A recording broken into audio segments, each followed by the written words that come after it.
professor Paulo Braque é biólogo e mestre em botânica pela Universidade Federal do Rio Grande do Sul e doutor em ecologia e recursos naturais pela Universidade Federal de São Carlos.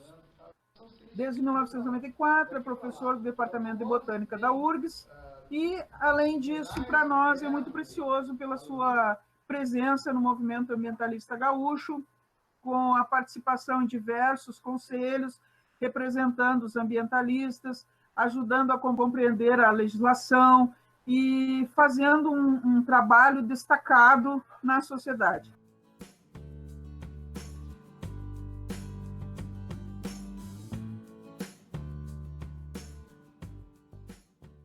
Bom, eu estou muito lisonjeado pelo convite, agradeço muito, obrigado por tudo, tanto a Ana, o pessoal da UERJ, a professora Flávia, o pessoal também da Unijuí, a professora Francesca também, amiga, e todos que estão nos assistindo, eu espero contribuir, né? E também a gente tentar fazer uma conversa, né, sobre os temas, né, para não ficar uma coisa enfadonha, eu vim a falar coisas de uma maneira muito, digamos assim, expositiva e não ter uma interação. Essa interação é fundamental e tu sabes muito bem fazer isso, né?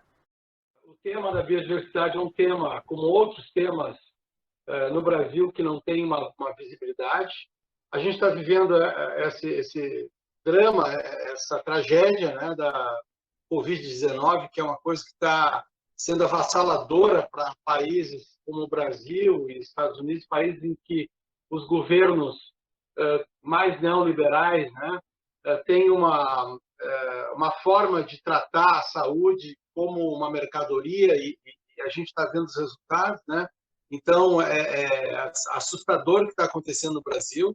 A temática ambiental, ela, digamos assim, ela tem uma enorme demanda e, ao mesmo tempo, nesse contexto, né, de crise, que a gente pode chamar assim, tanto crises na saúde como na crise ambiental, crise climática, a crise socioambiental também e a crise política que a gente está vivendo. Então, é um conjunto muito grande de crises, né? A questão econômica, a crise econômica, que também tem como consequência atividades econômicas vão diminuindo, mas, enfim, a gente tem que continuar, e nesses momentos de crise, são momentos interessantes para a gente rediscutir um pouco os rumos da nossa política, da nossa economia, né?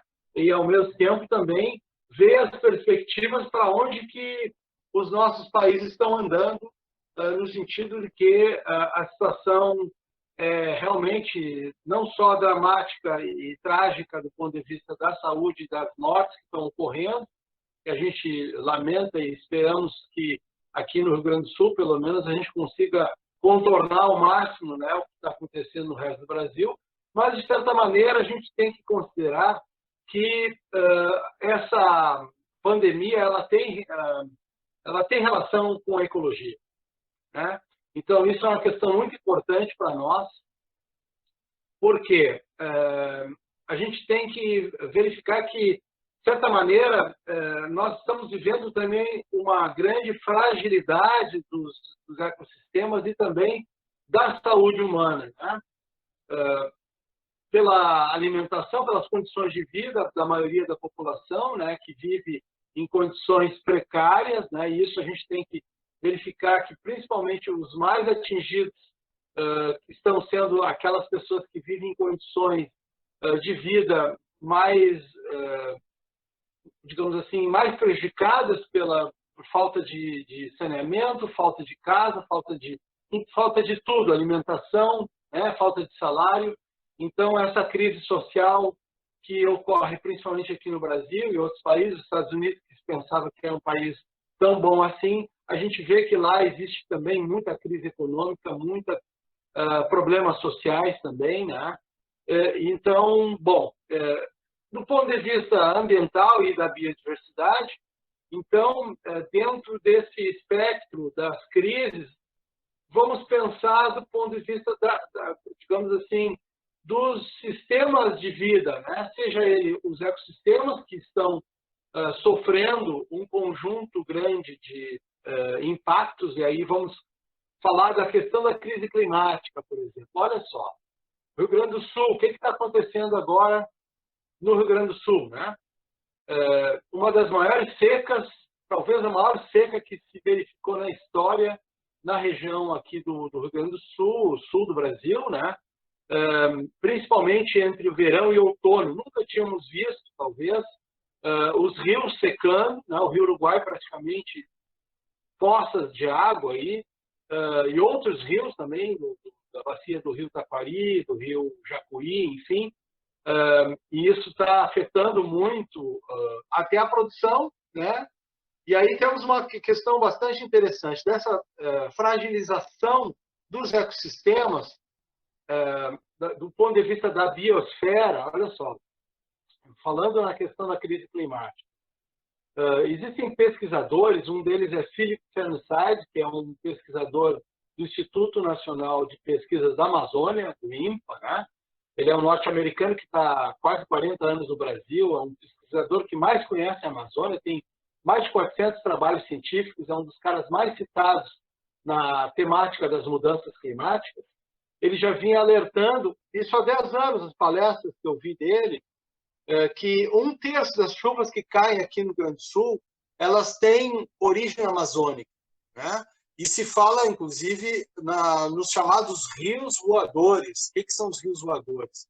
As chuvas que tem na Amazônia, elas vão realimentando, digamos assim, os rios, as florestas e, por sua vez, as nuvens provenientes da evapotranspiração da floresta, elas, em grande parte dessas nuvens, elas vêm alimentar as chuvas aqui no sul do Brasil e na região sudeste, né?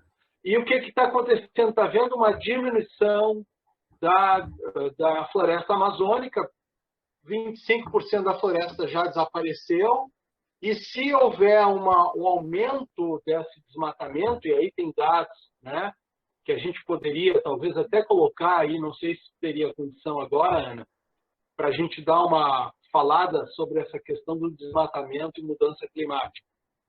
Talvez a gente esteja vivendo o que a gente poderia chamar de efeito bumerangue, tá?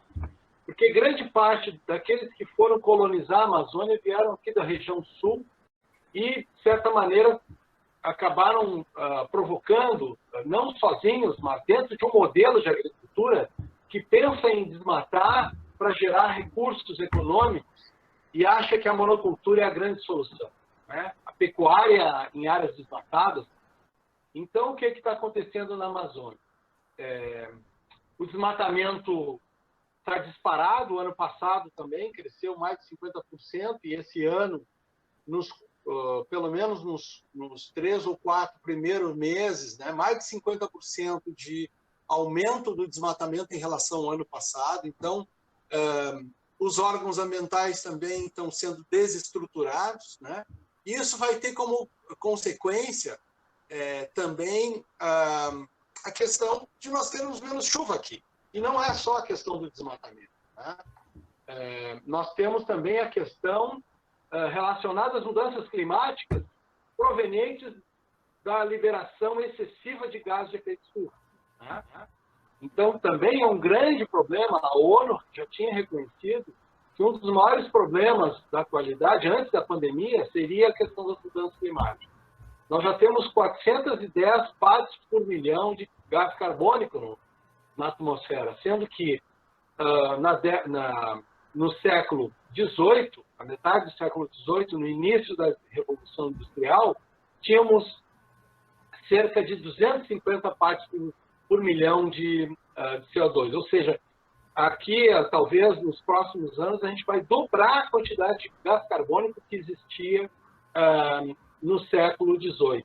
Então, as condições, tanto dos gases de efeito estufa, como também das mudanças climáticas, já que nessas 2 primeiras décadas desse milênio, nós já temos pelo menos 16 a 17 anos com maiores temperaturas já registradas historicamente, tá? Então, as mudanças climáticas, elas vêm a somar com o desmatamento.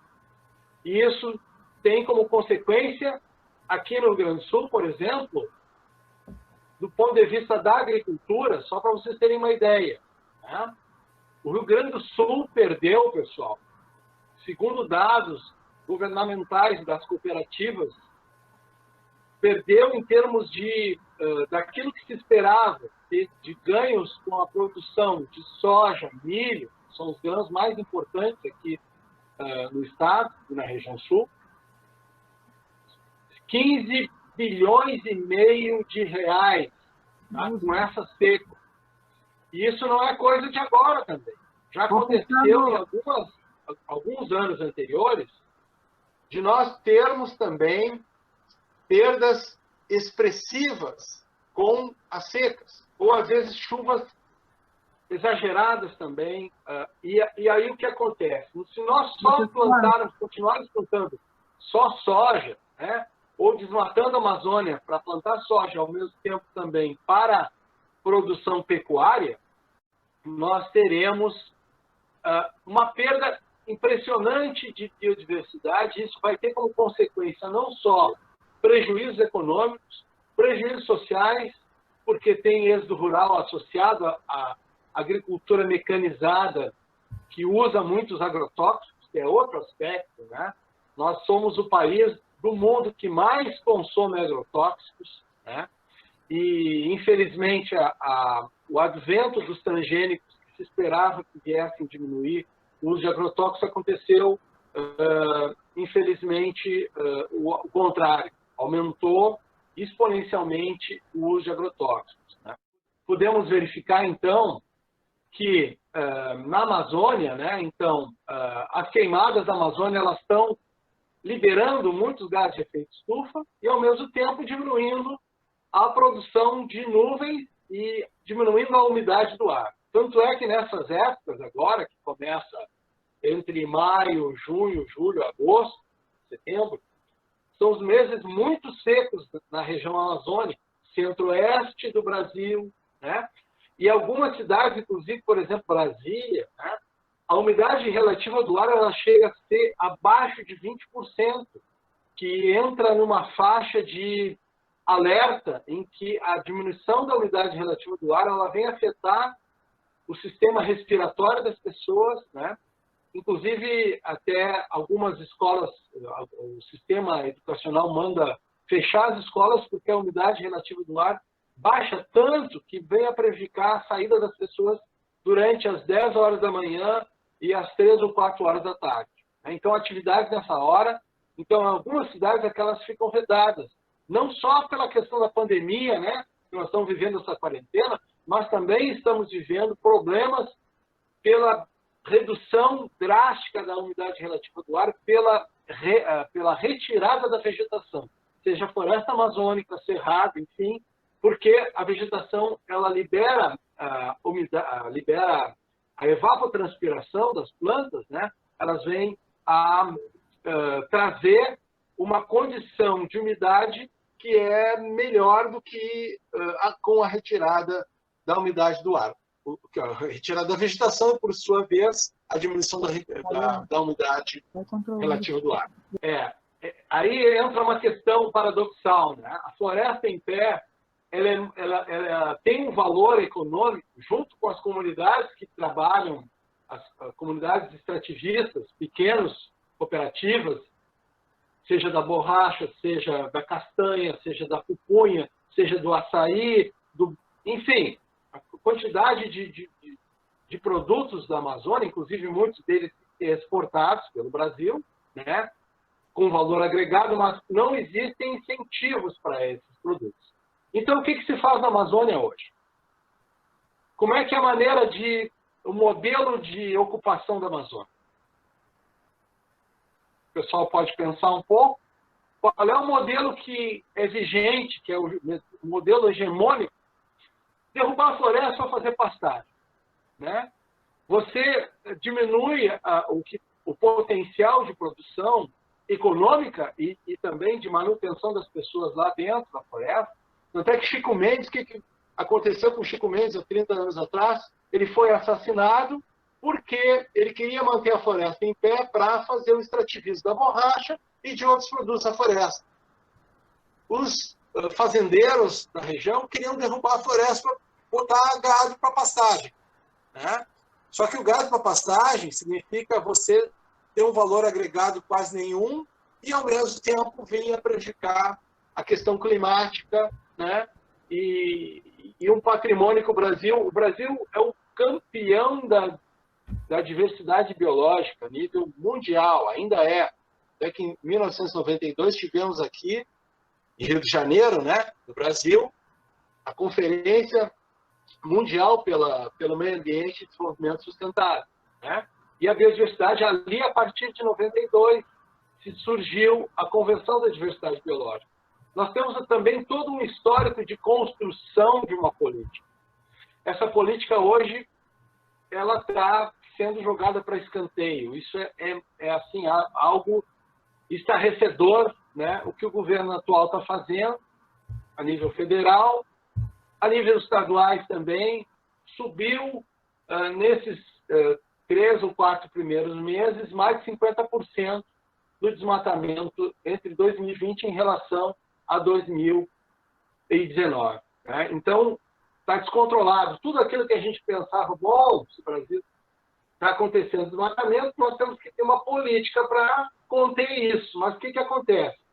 A política do governo federal é justamente, agora também tinha uma PEC 910, né, que agora se transformou num projeto de lei para liberar médias propriedades para quem já ocupava ou a grilagem de terras, tanto para o garimpo, para os desmatadores, tomarem conta de milhões de hectares da floresta amazônica e com consequências absurdas, né?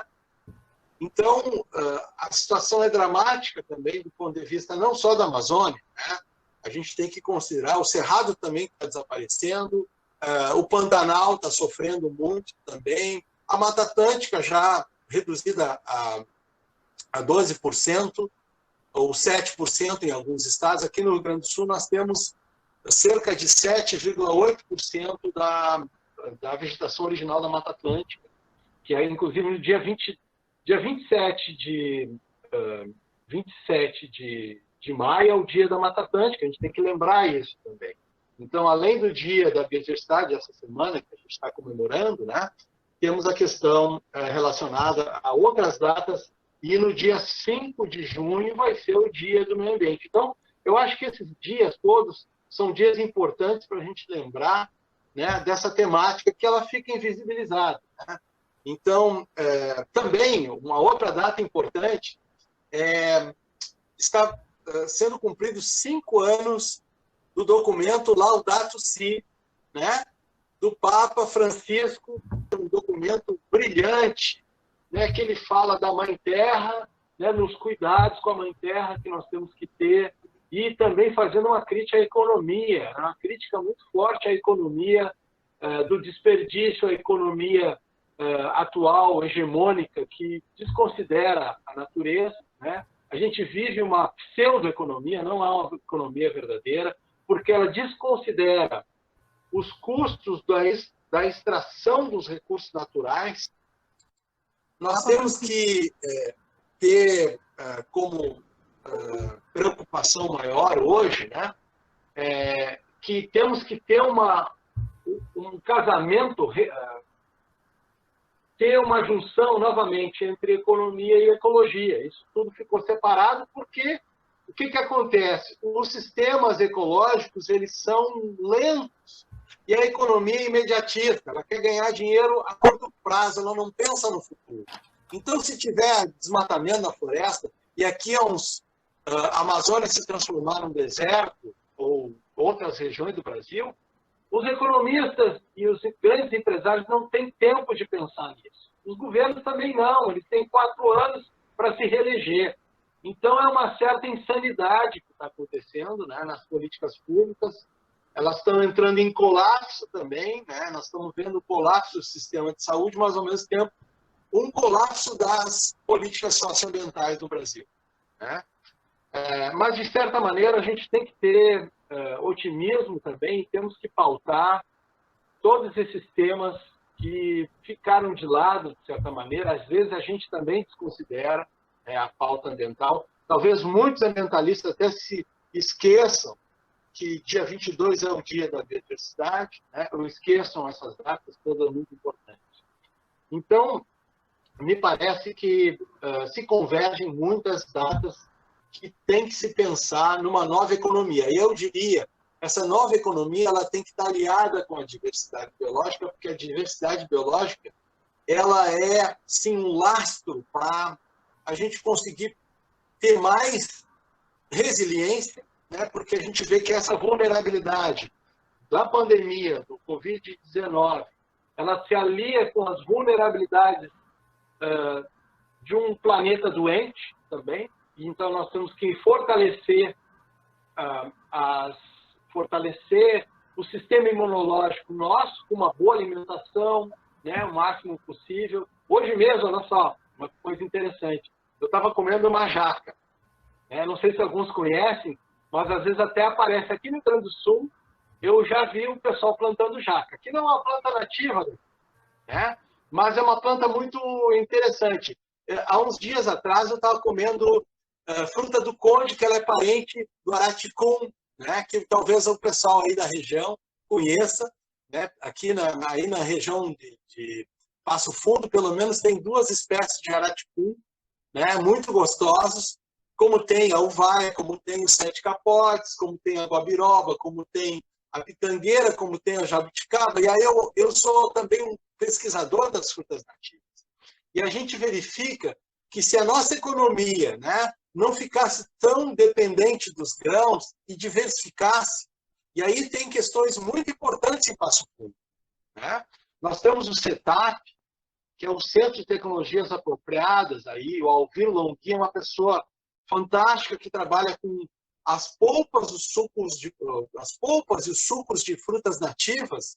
Nós temos Antônio Prado, os nossos amigos, os Belés, que também trabalham com as frutas nativas, com os sucos de butiá e etc. Então, a gente também tem que pensar, e aí, se der para colocar o último slide lá na ponta, para a gente pensar nesse lado saboroso também da diversidade biológica, né?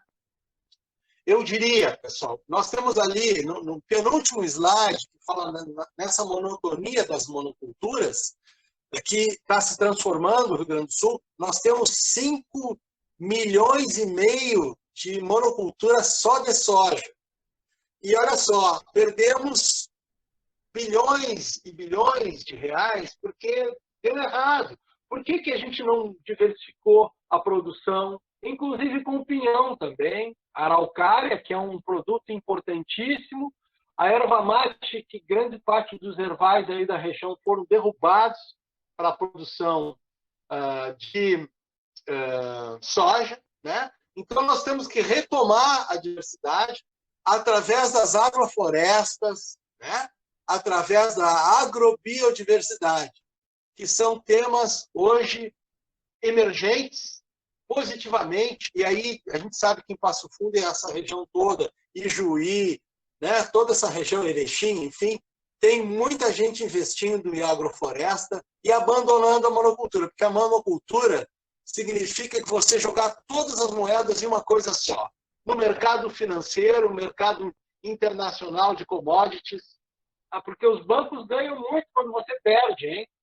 A gente tem que se dar conta que a nossa resiliência significa a gente se fortalecer na nossa produção diversificada e a aliança com todos esses que produzem, com as receitas, trazendo o conhecimento dos mais antigos que sabiam se alimentar,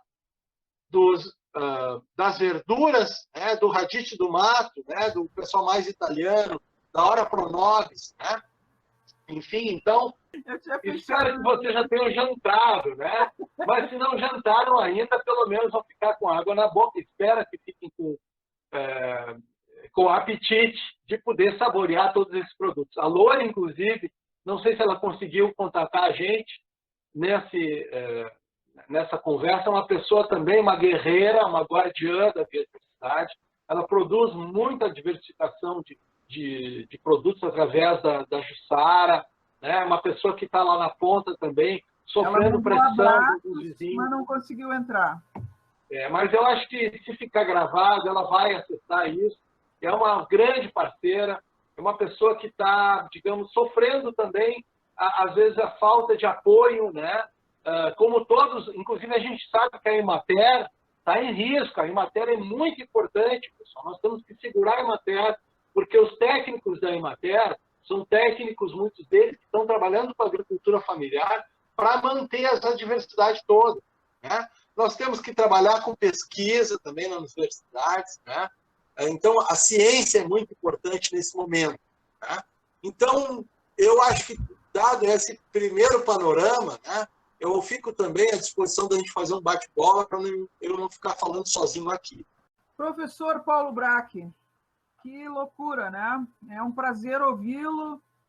Embora o tema seja espinhoso, é sempre bom saber que o conhecimento ele é a diferença. O conhecimento científico, vamos dizer assim, da universidade e o conhecimento científico do nativo, né? Eu gostaria de saudar novamente as pessoas, muitos entraram depois. Eu quero conferir se essas pessoas, quero que me ajudem ali pelo chat, para não esquecer ninguém, enquanto o senhor toma uma aguinha aí, descansa. Eu fiz algumas anotações aqui, então, temos o Emerson Prates, em Gaia Gapan, temos a Ana Carrion, da bióloga, doutoranda em ecologia, professor Roberto Fontanelli, aqui da nossa unidade da UERGS em Erechim, que é um dos organizadores deste momento, professora Francesca Ferreira, então, da Unijuí, professora Sayonara Salomone, que é coordenadora do nosso curso de bacharelado em gestão ambiental, e após a minha fala, eu vou pedir que ela fale pouquinho, novamente, aquela abertura que eu não estava gravando ainda, eu vou pedir que ela faça uma saudação para as pessoas. Nosso querido amigo de anos, né, Adelino, da Universidade Federal do Paraná, uma das pessoas especiais que eu conheci quando eu cheguei em Passo Fundo em 1986, com o projeto da Chácara Pedra Musgo. Ei, Adelino! O Pedra Musgo. Então, era um projeto alternativo, né? Eu fico feliz de saber que nós estamos envelhecendo e continuamos, assim, agarrados, né, na nossa ideia da natureza. Deixa eu ver quem mais temos aqui. Professora Flávia Biondo, do Grupo Ecológico Sentinela dos Pampas, mas também professora da UPF, né, lá do nosso museu, do Musar, Celso Kopstein Valdemar, aí presente. A professora Zenicléia da Veroni, que é coordenadora do curso de administração aqui da unidade de Erechim, também está presente. E eu gostaria, assim, ocupando o chat, que as pessoas se inscrevessem agora. Após a fala da professora Sayonara, vou ter assim, vou tomar liberdade, Saio, de te pedir para tu fazer uma fala curtinha, apenas para ficar registrado aqui na gravação, a tua saudação para as pessoas. O professor Roberto também, Fontanelli, se puder fazer uma saudação para as pessoas visitantes. E depois, enquanto os dois colegas estão fazendo as saudações, eu gostaria que os nossos alunos, que são muito bem-vindos, tanto os da UERGS quanto os da Unijuí e outros que estejam presentes, eu não citei todos os nomes agora, mas eu fui saudando a todos à medida que iam entrando e eu ia autorizando a entrada. Nós já estamos ficando, digamos assim, mais experientes, né, Braque? Está na hora de realmente a juventude abraçar isso aí e continuar, né? Então, quero dizer para os nossos alunos, tanto os da UERJ quanto os da Unijuí e outras universidades que porventura possam estar presentes, que é um prazer recebê-los. Então, uma boa noite a todos, né? Aos que entraram agora no nosso chat ali, o pessoal que foi se apresentando. Quero agradecer a todos, né? A todos os amigos da professora Ana, e tem um professor da universidade ali, o seu Adelino, né? Que é amigo da Ana há uns 30 anos, eu acho que foi muito bacana vocês terem se reencontrado nesse momento, a Flávia Biondo, da UPF, né? E agradecer em especial aí o professor Paulo Braque, né? Por todas as suas atividades de ambientalismo, de lutas, né, com toda a questão ambiental e salientando, então, que o que tu falaste no início da tua palestra sobre a fragilidade dos ecossistemas, né, que ela está realmente relacionada também à nossa saúde. E isso é importante, então, que a gente comece a refletir, né, que hoje a gente está tendo não só uma crise econômica no nosso país, mas que vai se agravar mais em termos de crise social e crise ambiental, né? E, então, eu queria agradecer a todos, a todos os acadêmicos, né, que estão participando desse momento também, um agradecimento. Eu acho que fazia tempo que a gente não tinha contato, né? Então, agora a gente está reiniciando esse contato virtual, né? Pelo menos um contato virtual, para a gente ficar mais próximos, né? E para a gente diminuir a nossa solidão aí de aluno, professor e universidade, né? Então, é isso. Agradeço, então, a todos, né? A Francesca também, a professora Francesca da Universidade da Unijuí, o professor Roberto e a professora Zenicleia, aqui da nossa unidade de Erechim, que também estão presentes, né? Então, e agradeço também, né, a iniciativa, parabenizo a iniciativa da professora Ana de proporcionar esse momento aí para todos nós. Muito obrigada. É um prazer em conhecer o professor Paulo, né, Paulo? Pela sua trajetória aí, essa explanação, esses temas relevantes aí para toda a academia, né? E para a sociedade se esclarecer sobre essa perda diária que nós temos da biodiversidade, né? Então, também cumprimentar os colegas da Agapan, que são pessoas atuantes, né, no movimento de defesa do ambiente natural. A sociedade precisa desse movimento, precisa despertar, né, para essa... Infelizmente, né, até uma pergunta que até vou deixar no ar aí, o Paulo, né, que é essa relação, surgimento de pandemia, controle populacional, né, nossa degradação do ambiente, né, uma doença que surge lá na China com, digamos assim, uma hibridação, né, de coronas, e aí põe em risco toda a nossa existência, né. Eu gostaria que tu fizesse um link sobre essa relação com a dilapidação da biodiversidade, aqui que tu falaste há pouco, né, a questão do alimento, dos alimentos alternativos, das PANC, né, que está relacionada à nossa estreita base de alimentação, né. Tudo isso leva a uma fragilidade das nossas defesas, imunidade, né. Enfim, tudo isso está interligado, isso é importante, e já agradeço todo o tua bagagem e conhecimento de estar fazendo essa troca com a gente aí. Obrigada, professor. Braque, nós já temos 2 inscrições. O professor Roberto fez uma pergunta aí para ti, então eu gostaria de saber se tu já queres responder, ou se tu espera um pouquinho as outras inscrições. Acho que tem. Pode ter para a gente dar, para quem não é da UERGS também, que eu acho que também está sendo passado por outras pessoas, né? Okay. Bom, em relação a... Só me dá um parêntese que eu vou ter que fazer uma observação importante aqui. Um dos participantes está com uma sigla ali, PFEE Passo Fundo, e colocou uma observação bem interessante no chat. Nova economia é outro modo de produção e consumo. O que aplicamos da meta de EIC, a importância da diversidade, ampliar a informação da diversidade, fortalecer benefícios da diversidade biológica, a biodiversidade biológica dos ecossistemas, de espécies, da genética, metas, objetivos, tratar de causas e perdas, redução da pressão, aumentar os benefícios, aumentar o planejamento, só que eu não sei quem é. Na realidade, são as metas de Aichi, que são metas perfeito. Que foram traçadas em 2010, eu não cheguei a falar, porque Eu não sei se dá tempo, mas é importante, porque nós estamos fechando 20 anos das metas de Aichi, que é, na realidade, uma província do Japão, né?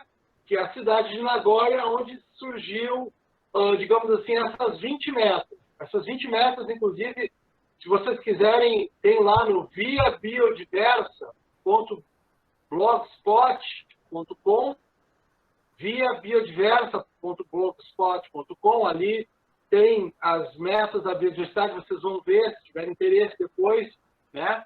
Então, é muito importante essa questão, inserir a biodiversidade na economia, fazer levantamento da situação, como é que está. Isso tudo que tinha sido programado em 2010, e em 2010 também tinham metas biodiversidade 2010 que tinham sido tratadas em 2003, 2004, que não, a maior parte delas, 80%, não foram cumpridas. Então, nós estamos chegando agora em 2020 com outras metas, e a própria ONU já tinha reconhecido que não estava chegando lá. De certa maneira, eu vou dizer o seguinte, em grande parte, os governos que estão atrelados a uma economia imediatista, eles não conseguem dar tempo para isso, ou não tem interesse mesmo. Né? Mas nós temos que ter consciência de que são metas que o Brasil assinou e que foram chanceladas, pelo menos a Convenção da Diversidade Biológica, ela foi chancelada pelo Congresso Nacional em 1994. Então, não caiu do céu, são compromissos que o Brasil assumiu a nível internacional e que deveriam ser cumpridos. Só que eu diria, um grande problema é que a sociedade não se apropria dessas metas. E se nós não cobrarmos, elas nunca vão ser cumpridas. Nós vamos ter ainda as metas do desenvolvimento sustentável 2030, que são importantes, né? E que deveriam estar nas nossas pautas das políticas públicas. Eu diria mais, em 2022, daqui a 2 anos, nós teremos 30 anos da Rio 92. Nós temos que nos organizar para poder, digamos assim, pegar essas pautas e cobrar dos governos. A gente não tem uma cultura de cobrança. A gente sempre corre atrás do prejuízo. Às vezes dá certo.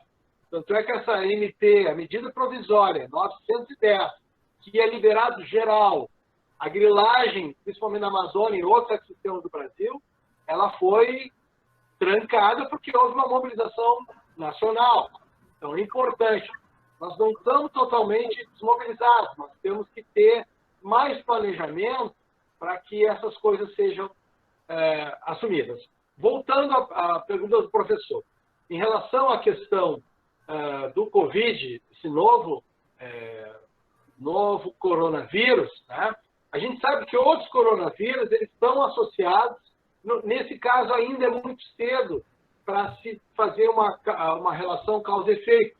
Porém, muitos dos outros vírus que afetam também o sistema respiratório, sistema corporal como um todo, eles também têm uma ligação com a forma com que as atividades humanas vêm afetando a natureza. E também, nos outros coronavírus, a forma de criação de animais confinados. Aves, porcos, né, que são até desumanas, no caso, até crueldade para os animais, né? Isso até vai contra a Constituição Federal, que ela proíbe submeter animais à crueldade, aqui no Brasil, pelo menos, mas que essas granjas com milhões de animais, elas são um campo fértil para a evolução desses vírus. Né? Então, isso tem que ser, pelo menos os outros coronavírus, tem uma relação já de causa e efeito. No caso desse novo coronavírus, que morcegos ou outros animais silvestres que o ser humano chegou lá, destruiu o seu hábitat, e esse vírus acabou, digamos assim, entrando em contato com seres humanos em superpopulação. As nossas cidades também, elas são cidades, muitas delas, com muitos milhões de habitantes, são meios de disseminação desses vírus absurdos. Então, nós também temos que rever o modelo de ocupação humana, inclusive nas grandes cidades. São cidades inviáveis. São Paulo, né?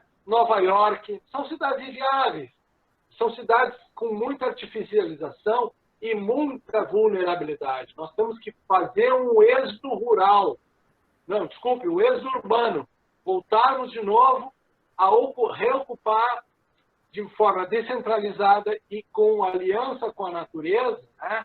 Mantendo as agroflorestas, abandonarmos essa obsessão pelos grãos. Grãos são importantes, mas não podem ser 90% da nossa produção, não pode ser baseada em grãos. Tanto é que a produção de soja e milho, de grãos, ela é baseada no desmatamento. Nós temos que conviver com a floresta, nos alimentarmos de árvores. Por isso que eu falei na jaca, na manga, no limão, na laranja, no abacate e outras tantas frutas que não necessariamente nativas e também com as nossas frutas nativas, porque se a gente manter a floresta produzindo, agregando valor aos nossos produtos, nós vamos ter uma maior qualidade de vida, maior resiliência, maior diversificação econômica, porque a monocultura hoje é uma das grandes inimigas também, além das grandes cidades, que são campos férteis para a disseminação desse vírus.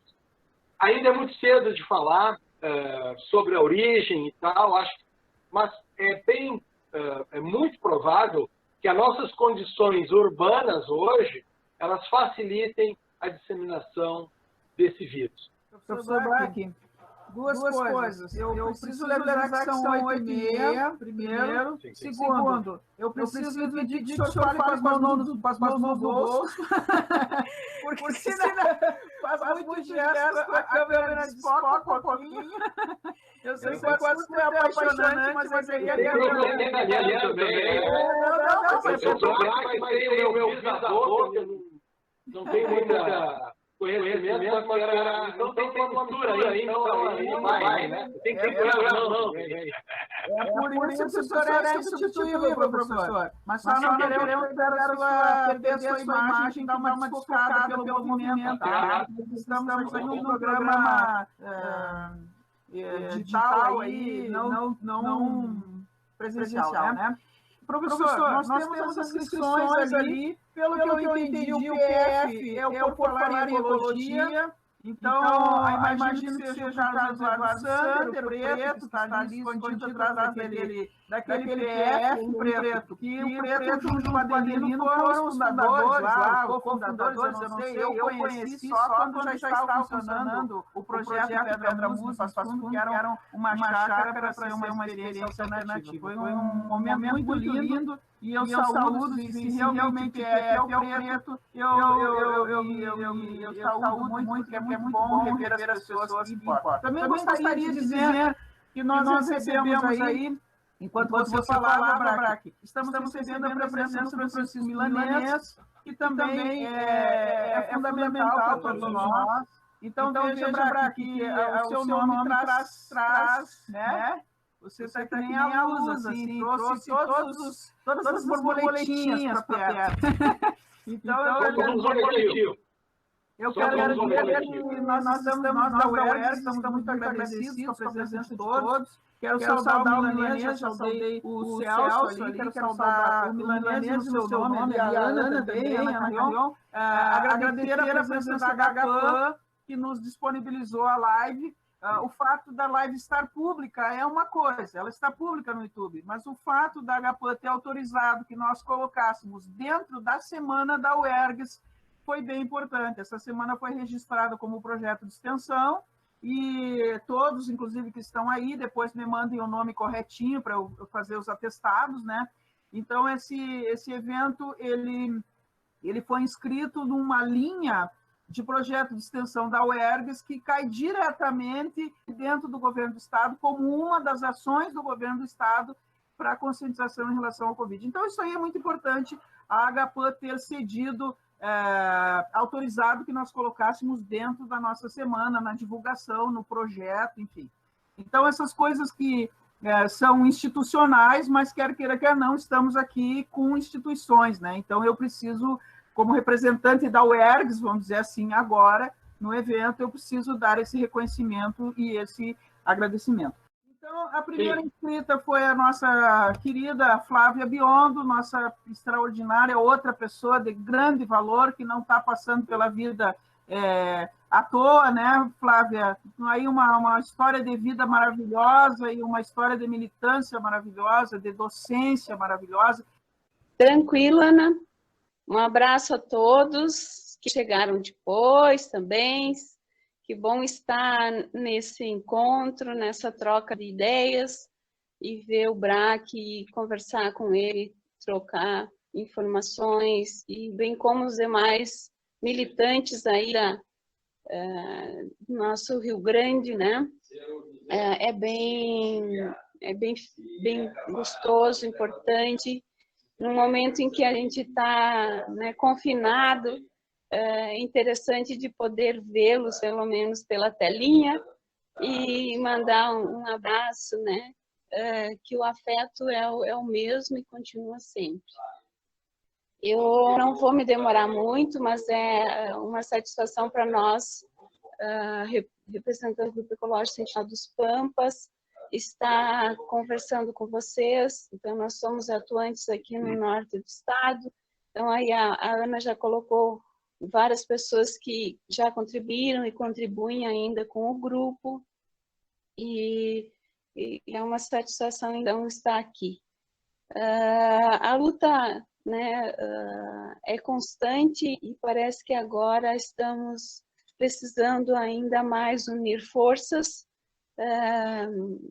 Eu não entendo que seja um combate, mas é por aí também que a gente tem que fazer, sempre respondendo, né, com fundamentação, o que a gente está trabalhando aí a vida toda.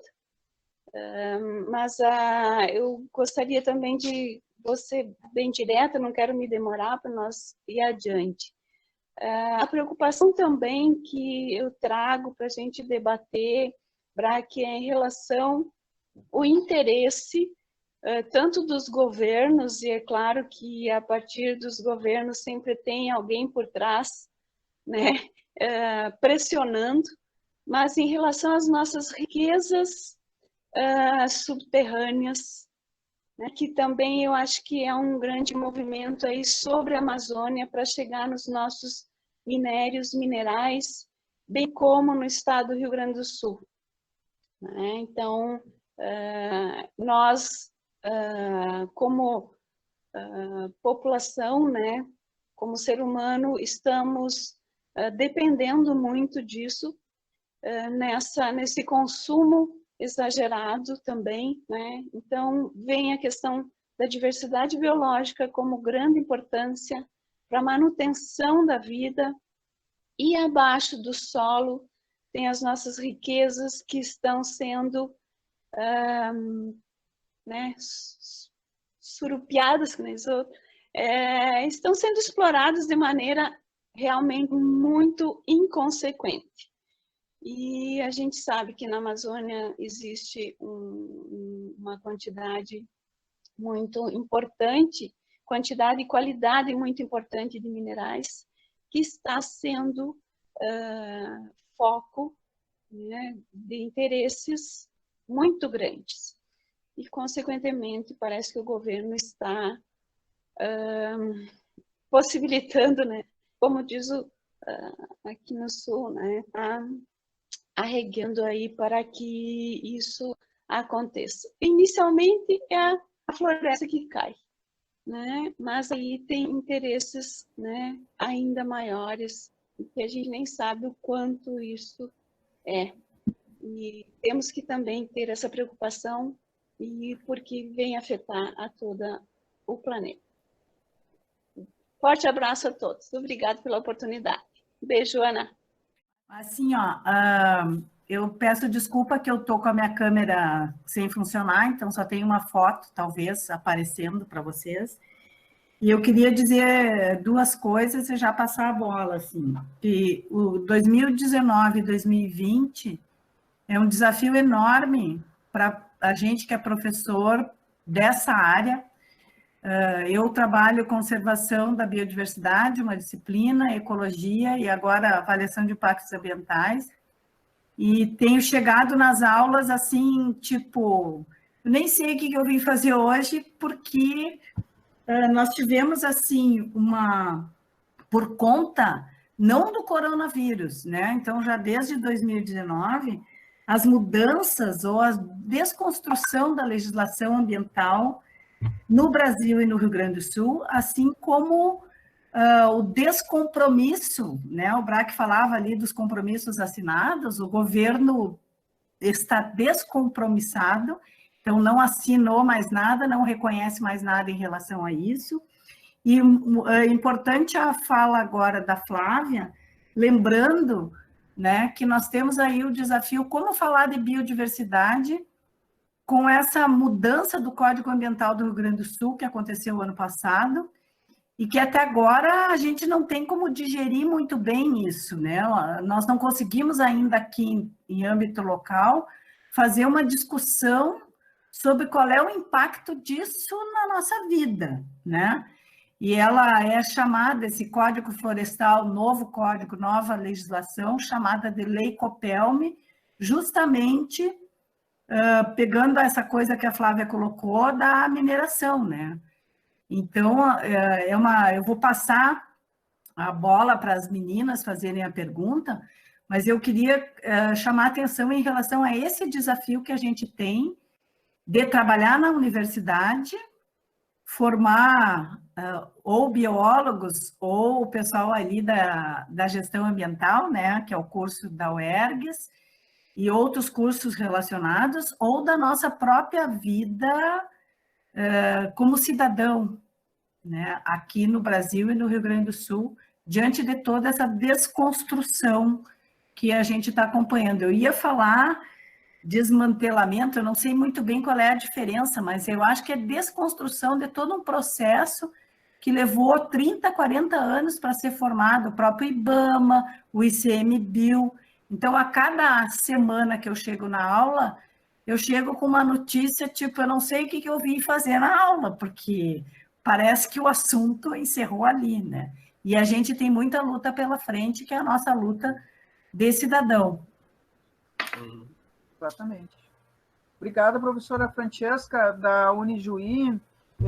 Eu vou rapidamente, Braque, enquanto você vai se organizando aí para falar, aqui no chat algumas pessoas colocaram algumas observações, então eu vou ler rapidamente aqui. Cauana Souza de Oliveira, Cauana, acadêmica de Unijuí, a Flávia também é de Unijuí. Minha pergunta para o professor Braque é o seguinte: como o senhor vê o impacto da biodiversidade pelos empreendimentos, como as construções de usinas que vem acontecendo nos últimos anos? Gabriela Mariga, se inscreve, a Gabriela é aqui de Erechim, da administração. O desemprego em 2019 chegou a atingir 11% da população brasileira e provavelmente se intensificará durante a pandemia, gerando dificuldade de adquirir até mesmo o seu encarecido pão de cada dia. Diante disso, como incentivar o consumo de produtos naturais, orgânicos, agroecológicos, tendo em vista o maior custo que esses produtos têm? Ronei Skowronski, hein, Ronei? Isso aqui é polonês, Ronei Skowronski.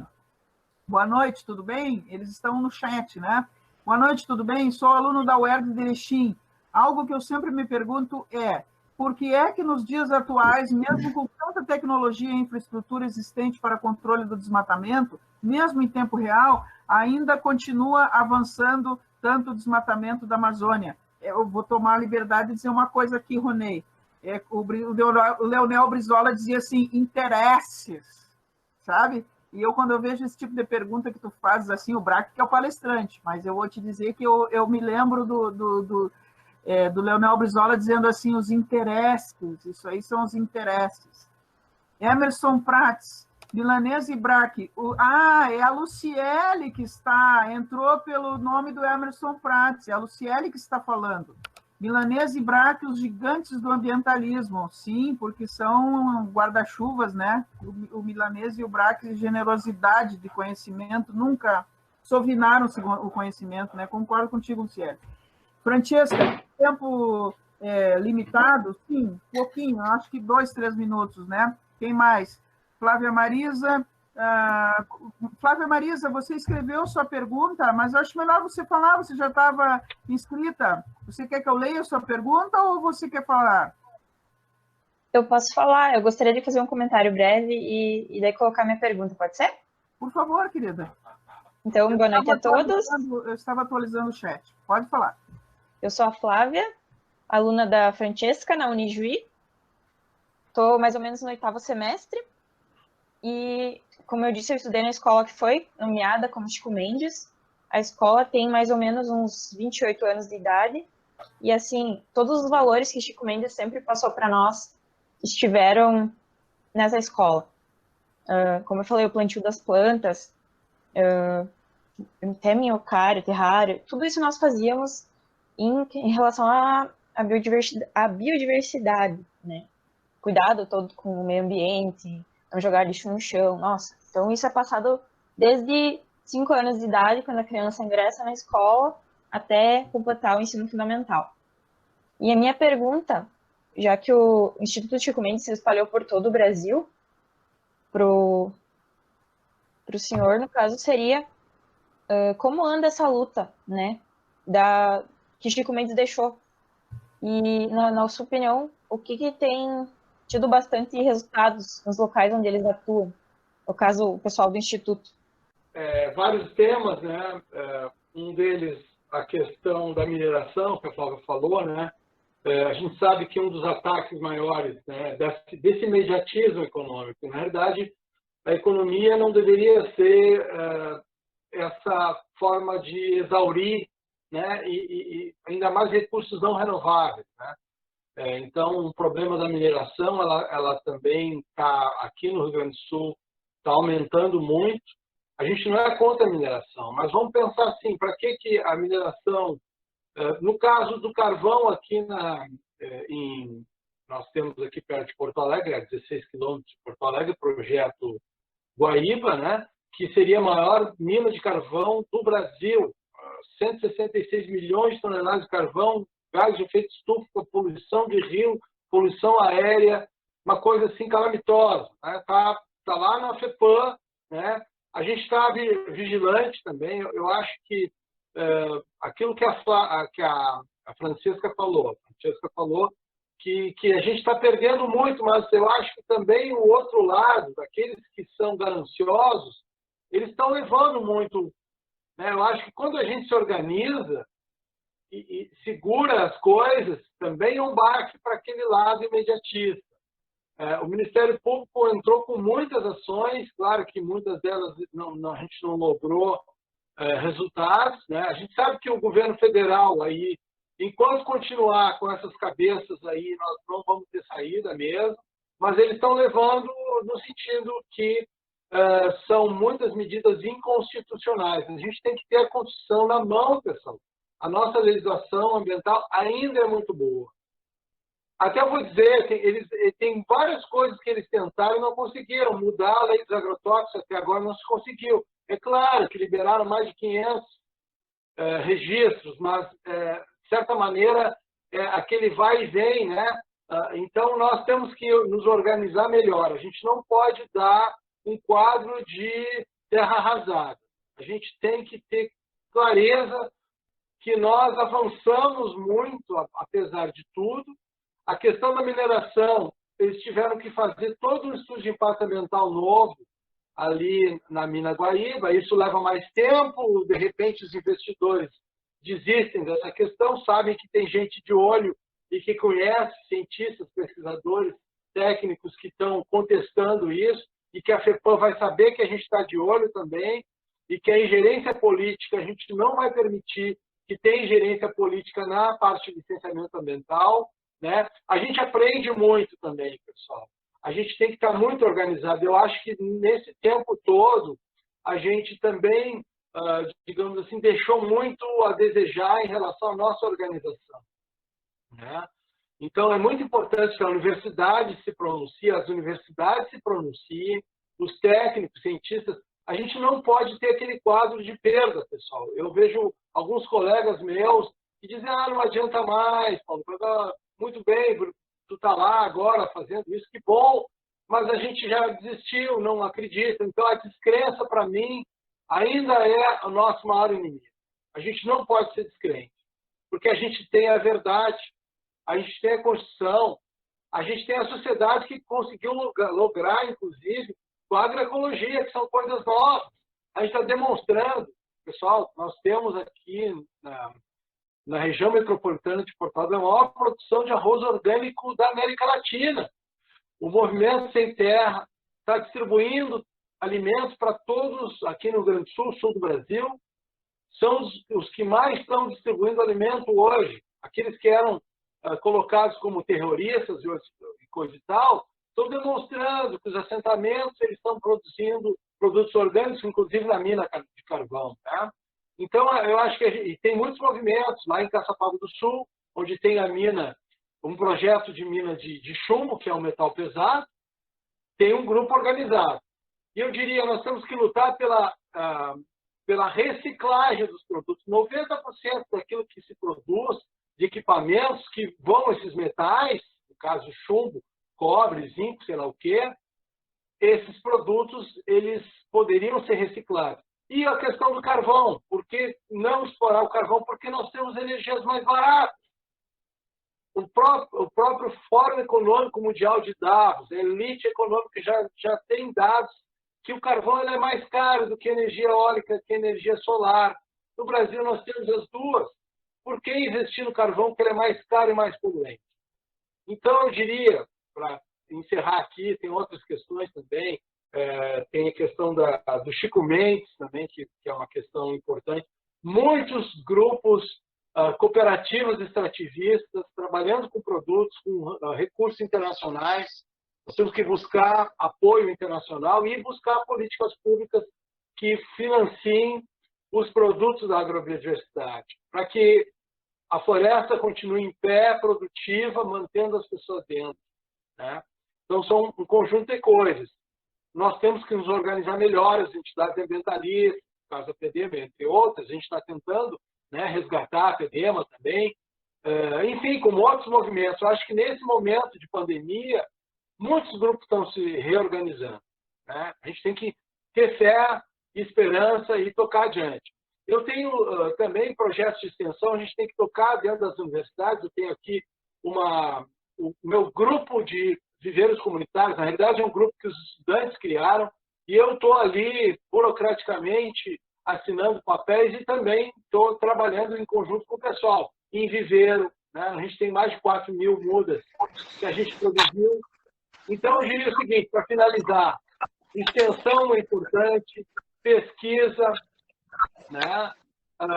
E na graduação a gente tocar esses assuntos com os estudantes, nós temos que ter mais esperança e luta. Né? E essas datas todas são muito importantes. Né? O Dia da Biodiversidade, e eu saúdo muito vocês terem feito essa semana. Né? Então, é muito importante o que está sendo feito aí pela UERGS, né? E por outras entidades, a GAPAN também, trazendo esse debate. Então, a gente tem que retomar essas pautas, o nosso calendário ambiental, né, para que essas coisas não morram. Temos por aí na frente, como eu falei, Dia da Mata Atlântica, o Dia do Meio Ambiente. Não deixar esses assuntos esfriarem. Né? É muito importante que a gente continue. E eu diria o seguinte, pessoal, tem muito pessoal entregando cestas de produtos orgânicos. Isso é impressionante. As feiras de produtos agroecológicos e orgânicos aqui em Porto Alegre tem mais de 30. E quando eu vou, claro, todo mundo cuidando, usando máscara, espaçamento, cuidados com álcool gel, perfeito, muito mais que o supermercado. Né? Os agricultores dessas feiras eles estão tendo mais cuidado que nos supermercados. E ainda é um ambiente aberto. Nós temos que fortalecer as feiras. E eu diria o seguinte, a demanda de produtos orgânicos está fazendo com que o preço acabe baixando. Isso é muito bom. Nós temos que pensar em nos organizar dentro das nossas cepas de resistência e de luta. Temos várias. O pessoal da Fundação, viu, Ricardo aqui, nós temos que manter o trabalho da Fundação Zoobotânica com CNPJ ou sem CNPJ. O Museu de Ciências, o Jardim Botânico, o Zoológico. Vamos cobrar isso, sim. Nós estamos lá no CONSEMA e vamos cobrar de parte desse governo que sejam mantidas as atividades e, quem sabe, retomar de novo a Fundação, que é muito importante o papel que ela teve na biodiversidade. Sem o trabalho da Fundação Zoobotânica, do Museu, do Jardim Botânico, do Zoológico, nós não vamos ter uma política. Nós temos que investir numa política estadual de biodiversidade. Tem que ser uma bandeira, a gente tem que acreditar nela. Eu não vejo muitas vezes a crença, a gente fica muito na descrença, tal. Vamos acreditar, vamos lançar uma bandeira de uma política estadual de biodiversidade, sócio-biodiversidade, mais ainda. Né? Então, eu tenho muito otimismo do ponto de vista que muita coisa boa está acontecendo paralela a essa tragédia, essa destruição que os governos estão tentando fazer. Mas eles não vão lograr tudo. Nós vamos manter, sim, e quem sabe com as eleições municipais, a gente dá uma virada e eleger prefeituras que estejam compromissadas com esse tema. Braque, Vereadores. Vou fazer como se fazia antigamente. Vou cortar o teu microfone para dar oportunidade para os que estão inscritos para tu poder falar mais. Eu inscrevi na Marra uma inscrição afetiva, né? O Adelino, embora eu tenha mencionado o Adelino aqui como um velho amigo, o Adelino tem um trabalho bacana na questão da energia alternativa, né? E também eu gostaria de pedir para o Milanês que ele fizesse uma fala. Eu não sei se mais algum dos ambientalistas gostaria de se manifestar aqui rapidamente, porque já estamos com um tempo bastante razoável de fala e a gente tem uma dificuldade que depois as pessoas acabam não assistindo até o fim. Então, eu gostaria de pedir aí para o Adelino, acho que falar primeiro, porque a Agapan, como nos ajudou a montar a semana aí, o Milanês fala depois, e aí você faz as suas considerações finais, e o professor Roberto está presente ainda? O professor Roberto é um chacareiro, às vezes ele cai. Ainda está aí, professor Roberto? Eu não enxergo aqui se ele está. Está lá, professor Roberto? Sim, Ana. Isso, professor. Aí depois eu vou querer que o senhor faça um encerramento aí em nome da UERGS. Pode ser? Pode. Tá. Então, por favor, Adelino, você poderia falar um pouquinho, foi mencionada a questão do carvão, a questão das grandes construções, né? Nós tivemos casos graves aí da questão de hidrelétrica em cima de terra indígena, enfim, energia nuclear, aquelas coisas que parece que quando a gente pensa que as pessoas esqueceram, começam a fazer tudo de novo. O que você pode falar sobre isso para nós, aí linkando com a questão da biodiversidade que o Braque trouxe para nós, por favor? Não está conseguindo. Bom, então eu vou passar para o Milanês. Boa noite, prazer enorme estar com vocês, querido Braque, querida Ana, e todos aí, Celso Valdemar, Elino, todos presentes aí.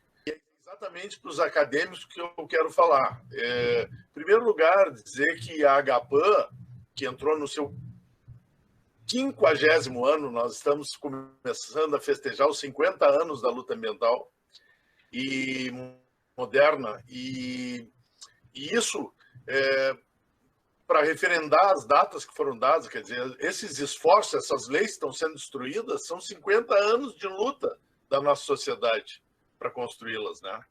E antes disso já existiam, inclusive, obviamente, conservacionistas.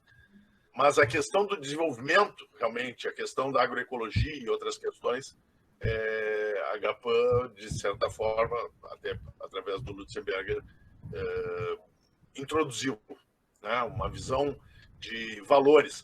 E é exatamente isso que eu acho que eu chamo os estudantes a refletir nesse período tão rico que é esse momento de prisão que nós estamos. Por outro lado, é uma oportunidade de reflexão. E eu, pessoalmente, estou muito feliz de nós sempre estaremos dispostos. A Agapan sempre apoiou as universidades públicas e eu, pessoalmente, tenho que apoiar porque eu sou um fruto da universidade pública, né?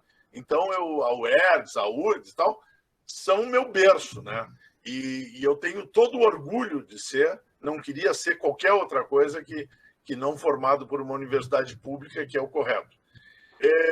Sobre o tema especificamente, então, eu chamo os estudantes à reflexão. Nós estamos numa época de superficialidade, de respostas prontas, comentários curtos e ignorância pronunciada.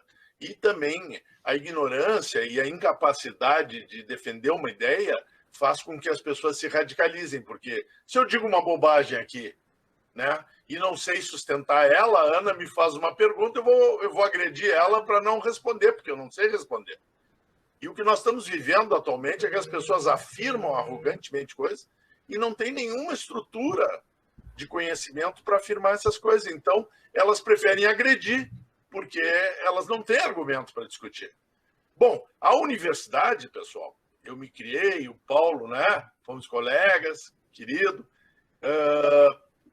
debatendo os problemas do Brasil. A universidade não é para...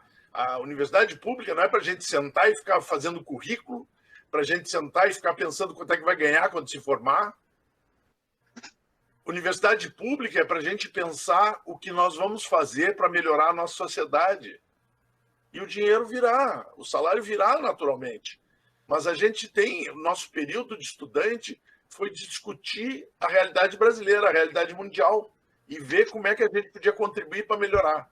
Então, eu chamo os estudantes a essa reflexão, porque eu vou citar duas coisas, e a biodiversidade é o tema. Então, agora aqui eu vou concluindo, eu vou dizer o seguinte: existem dois, minha opinião, que deve ser debatida e negada, ou o que seja.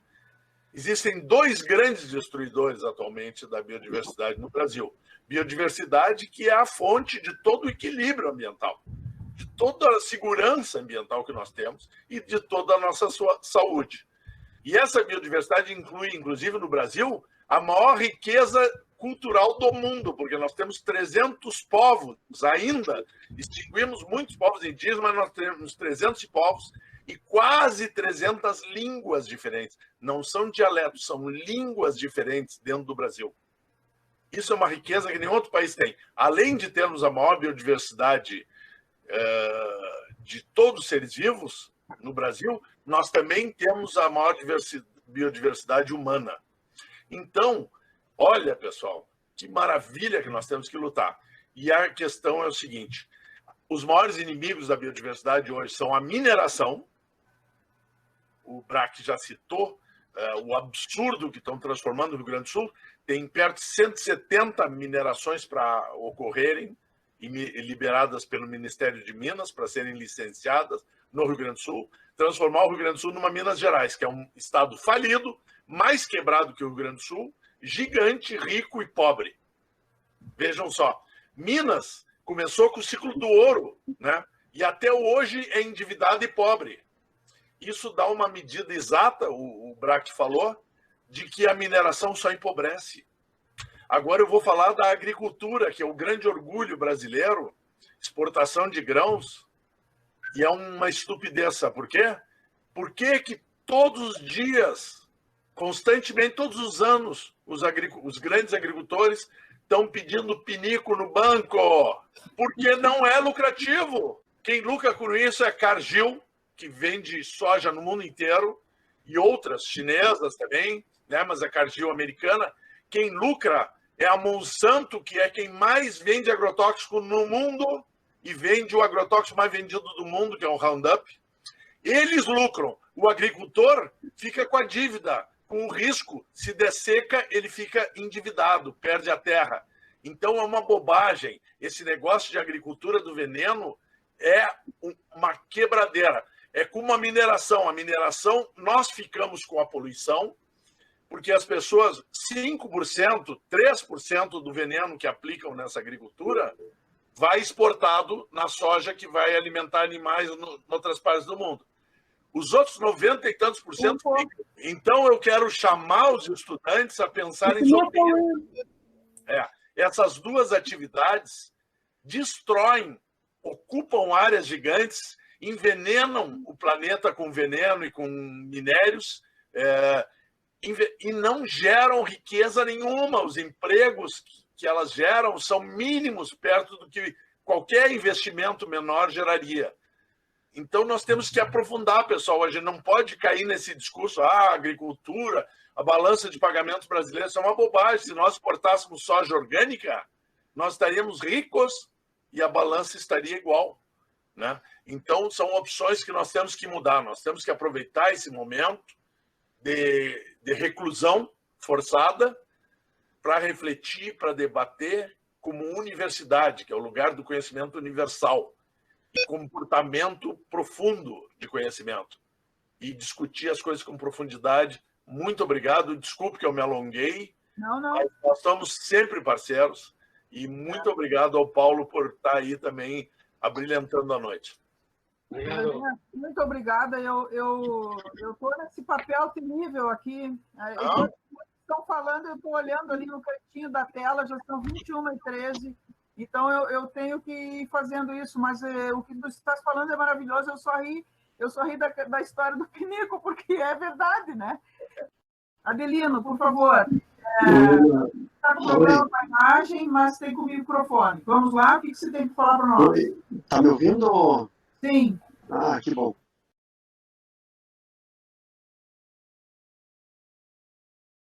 Só não conseguia a imagem, não conseguia abrir. Não sei se deu algum probleminha aqui na tela, alguma coisa. Vamos lá. Mas que prazer revê-la, Ana. Que maravilha a gente se encontrar novamente aí, né? Em outros tempos, né? Eu lembro da época do Grupo Ecológico Sentinela dos Pampas, lá aí em Passo Fundo, a gente trabalhando em cima do amor à natureza e tal, lembrando das florzinhas, dos pássaros, dos beija-flores, né? Coisa assim que a gente defendia de uma certa amor e carinho, né? Tão grande, né? E aí a gente sai de Passo Fundo, vai para outro, pega e trilha outros horizontes aí, acaba se especializando também, né? A gente percebe que essa semente que foi plantada aí na época dos grupos ecológicos, que era uma situação muito mais romântica e muito mais com uma visão né, mais amadora, né? Depois se tornou uma situação profissional. E tanto é que eu saí de Passo Fundo, a gente foi aplicar esse conhecimento em outras áreas, né? Eu vejo assim quanta coisa a gente fez, né, nessa área.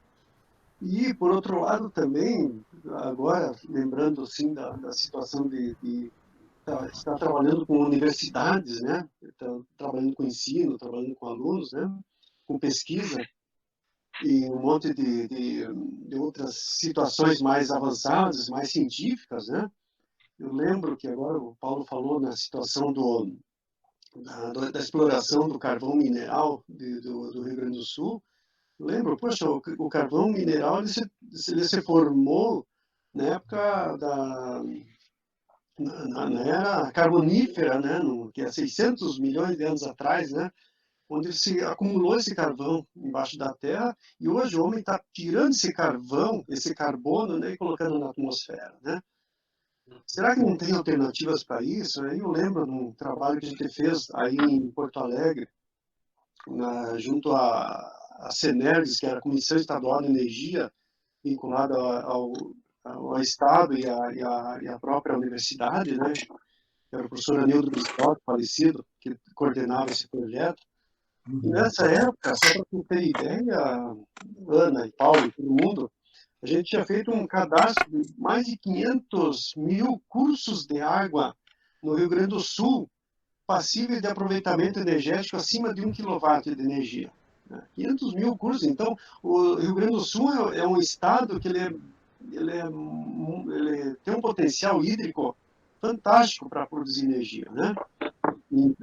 Para produzir para pequenas centrais hidrelétricas.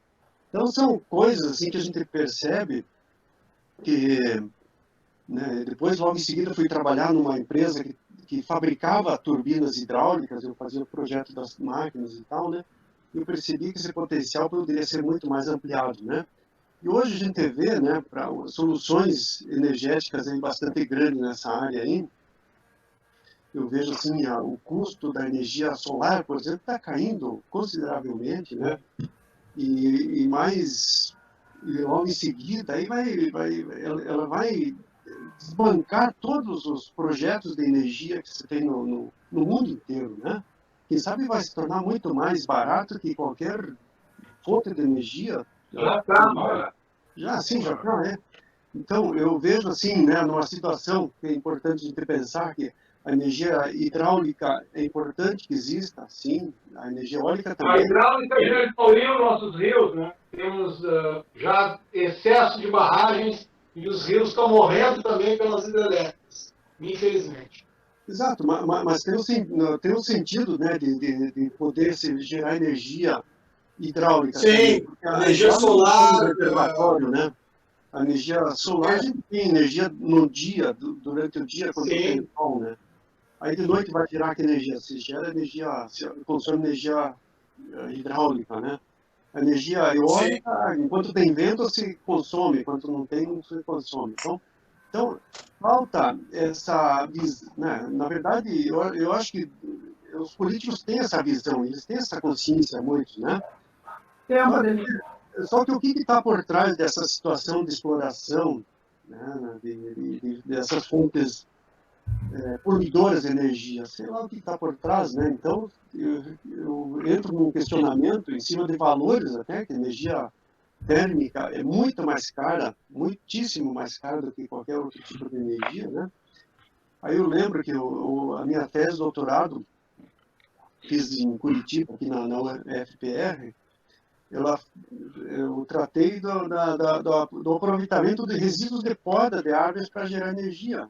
Então, quanta poda de árvore lá para o lixão, e a gente joga fora essa poda. E eu provei, por A mais B, que é possível dar sustentabilidade a muitas pequenas cidades, a muitas pequenas indústrias em cidades do interior, só com o aproveitamento desses resíduos de poda. Então, essas visões aí que a gente tem que ter, né, perante essa situação de sustentabilidade e a utilização, né, da biodiversidade perante nós como seres vinculados à natureza, né, não podemos nos dissociar isso, né? Nós temos que nos preparar, né, para um futuro cada vez pior, na verdade, né? Que eu vejo assim, os recursos naturais são finitos, né? Então, se a gente não se preocupar com hoje, aquilo que a gente faz hoje, a gente não vai dar continuidade para a vida no futuro, né? Então, e cabe a nós fazermos isso agora, né? Para que no futuro seja promissor para todos, né? Não só para os netos, bisnetos, mas para a humanidade em si, né? Tempo, meu querido. Então tá, Ana, eu acho que essa colaboração gostaria Obrigada. de ter feito. Então, um abraço para você, um beijão para todos aí. Obrigada. Eu já vou deixar o compromisso marcado para nos encontrarmos novamente nessa reunião, em breve, em algum momento, a gente faz outra semana para conversarmos. Braque, eu gostaria de te passar a palavra para as suas considerações finais e depois eu pediria para o professor Roberto Fontanelli fazer o encerramento do nosso encontro em nome da UERGS. Adelino, grande beijo a todos os que falaram, grande beijo, os alunos, nossos acadêmicos, os visitantes, as queridas colegas e amigas, professoras e militantes aí do movimento, meus queridos antigos, atuais e perpétuos amigos, pessoas de valor. Eu não tenho conhecimento que vocês têm, porque eu sou professora de produção textual, mas eu acompanho e o que eu aprendi com vocês eu levo para a minha vida, e o que eu posso, dentro da comunicação, colocar sempre vocês para falarem, é o meu papel, eu acho, no movimento, é colocar vocês num palanque bem alto para que vocês falem o conhecimento de vocês. Esse é o meu ramo de negócio, é a comunicação. Então, da minha parte, eu agradeço a todos a participação, passo para o Paulo e peço que faça as suas considerações finais, e depois já imediatamente, professor Roberto, o senhor já pode entrar para fazer o encerramento do encontro em nome da UERGS. Por favor, Paulo Braque, abra seu microfone. Então, Adelino, querido Adelino, a questão das hidrelétricas, a gente está muito preocupado também, foi um tema que a gente não tratou aqui, mas a gente tem, enfim, é um tema importante ser debatido, né? Mas a gente fez um trabalho, até publicamos um livro, encontramos só na bacia do Rio Jacuí, no Rio Uruguai, desculpa, 278 projetos de hidrelétricas no Rio Uruguai. Isso seria uma calamidade se foram construídos todos, né? Então, acho que temos que dar uma parada, porque a biodiversidade não aguenta tanto empreendimento. Nós temos, sim, como você falou, né, a saída pela bioenergia diversificada, né, a energia solar, eólica, se não tiver vento aqui, vai ter no Nordeste hoje sistemas de a distribuição de energia, ele está, transmissão, né, no caso, ele está unificado, né? Então, são temas que a gente tem que discutir, é claro. Então, acho que ficou aqui, pelo menos, o nosso compromisso de continuarmos esse debate, né? E a temática da biodiversidade, ela tem que ter uma valorização e, quem sabe, até a gente discutir não só a biodiversidade, digamos assim, do ponto de vista da flora e fauna, e sim a sociobiodiversidade, sim, porque o ser humano é aquele que vai levar adiante e que está mostrando que, através da agrofloresta, né, através da agrobiodiversidade, que são atividades humanas, ele está trazendo, sim, o resgate daquilo que a gente quer. Então, temos que discutir mais esses temas. As datas que a gente comentou aqui são muito importantes, que continuem sendo trazidas para o debate, né? E eu acho que as universidades têm esse papel, estão fazendo esse papel. E, enfim, fico à disposição. Agradeço muito a Ana, o pessoal da UERGS como um todo aí. E, enfim, vamos dar sequência à nossa luta, as entidades ambientalistas, o Milanês, enfim, vamos lá, vamos tocar adiante, pessoal, com esperança, porque a gente não pode deixar esse clima, né, de derrota que esse governo está tentando nos impor, né? A gente não pode deixar nos abater, a gente tem que continuar a luta. E, Ana, muito obrigado pela oportunidade, tu que é uma guerreira, que nos dá também essa luz e esperança, e a gente continua aguerrido aí, tá bom? Muito obrigado. Muito bem, então, complementando, né, agradecendo a figura do Milanês, a Agapan, do Paulo, né, da Ana Carolina pela organização, da professora Sayonara pelo apoio à academia, né?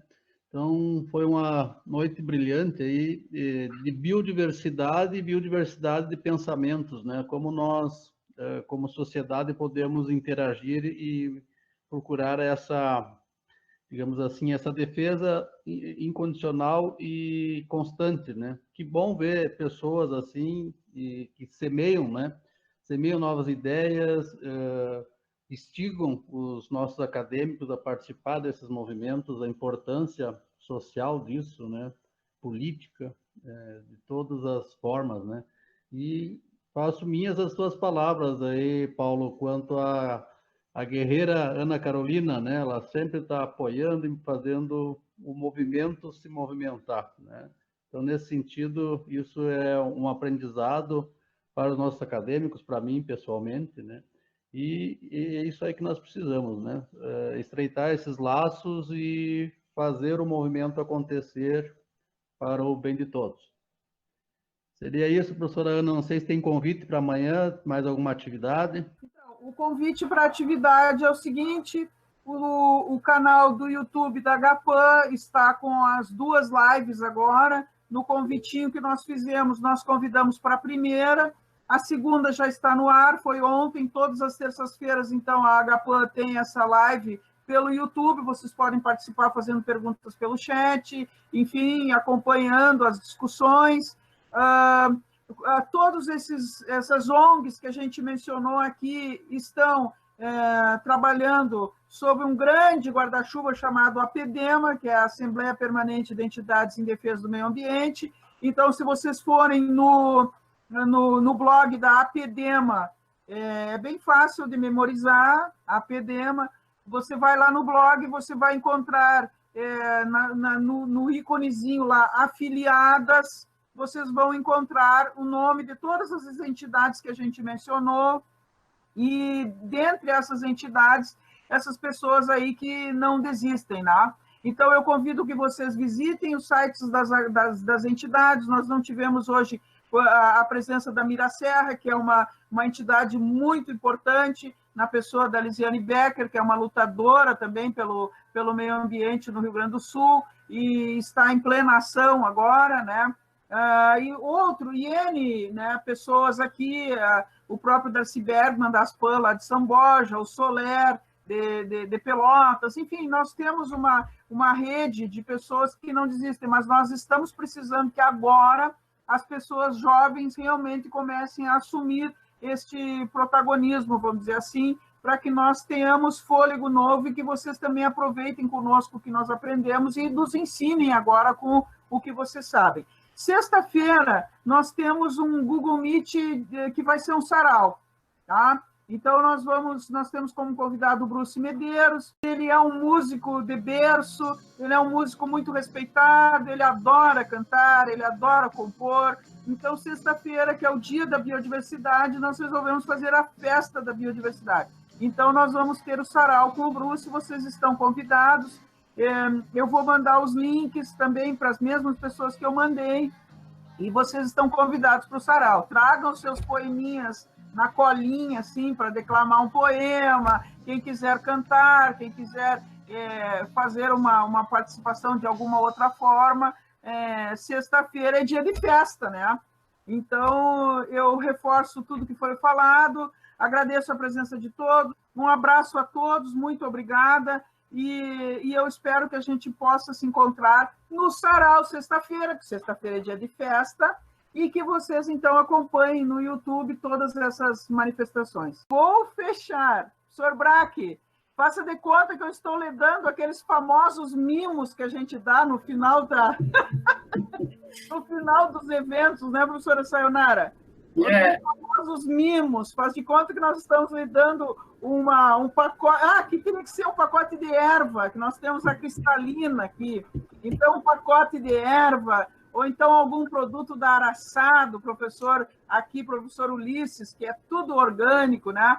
Então, faça de conta que nós estamos lhe dando esse presente. Senhora Sayonara, pessoalmente, quando eles vierem a Erechim, né? Dê seu tchau. Obrigada, professor Francisco, o milanês, obrigada por ter participado, um prazer em revê-lo. E o Braque, obrigada por tudo, eu acho que foi uma boa reflexão aqui para os nossos alunos, né? Para os alunos não só da UERGS, como da Unijuí, dos outros alunos que estavam participando. Hoje foi uma noite muito agradável. Muito obrigada por tudo. Rapidamente, uma leitura aqui do chat, né? Cauana, grande discussão, obrigada pela noite produtiva, até a próxima. Stephanie, Alexandra, que surpresa maravilhosa esse encontro de hoje, apesar do cenário deprimente, fico feliz por um momento interessante desse sobre o movimento. Agradeço a oportunidade, boa noite a todos. Adelino, obrigado pela oportunidade de participar. Ana Wergs, né? Kailane, obrigada pelo encontro de hoje, foi de grande proveito, boa noite a todos. Obrigada pela noite, a Ágata está dizendo, eu que agradeço, Ágata, nós que agradecemos. Gabriela Mariga, muito bom debate, seguimos na luta, grande abraço a todos. Juliana, agradeço a oportunidade de participar da conversa, boa noite e abraços a todos. Roberto Serena, parabéns a todos. Aline Weber, gratidão a todos, muito bom mesmo. Olha só, marque mais noites assim, saudades dos meus profs.